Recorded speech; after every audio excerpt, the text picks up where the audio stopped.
Suportado ng Malacanang ang agarang pagpasa sa Party List System Reform Bill at Citizens Access and the Disclosure of Expenditures for National Accountability Act na iniakda ni Senator Bam Aquino.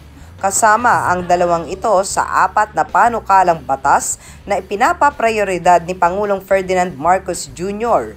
matapos ang pagpupulong ng LEDAC. Layunin ng administrasyon na palakasin ang transparency, linisin ang political system at tiyakin ang mas malaking representasyon para sa marginalized sectors. Kinumpirma ng PCO na dapat madaliin ng Kongreso ang pagsasabatas ng mga reformang ito. Para sa mas bukas at maayos na pamamahala, ipinag-utos ni Pangulong Ferdinand R. Marcos Jr. sa Kongreso na gawing prioridad ang 4 na legislative measures. Alinsunod sa hangarin ni Pangulong Marcos Jr.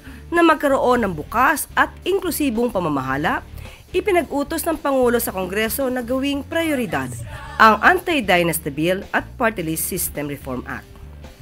Kasama rin dito ang Independent People's Commission Act at ang Citizen Access and Disclosure of Expenditures for National Accountability o ang Kadena Act. Malugod namang tinanggap ni Aquino ang aksyon ng palasyo at iginiit na ang mga panukala ay para buwagin ang mga sistemang nang aabuso sa mga Pilipino.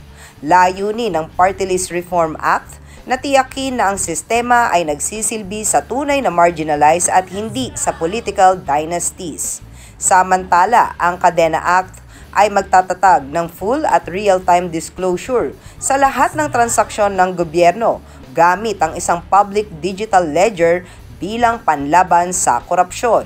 Ang pagbulatlat ng mga pinagagastusan hanggang sa presyo ng materyales, yan po ang level of transparency na hinahanap po natin at yan din po ang pinakamalakas nating sandata laban po sa korupsyon at sa pagnanakaw sa ating bansa. Inaasahang kikilos agad ang Senado at Kamara upang maipasa ang mga reformang magpapalakas sa transparency at political accountability.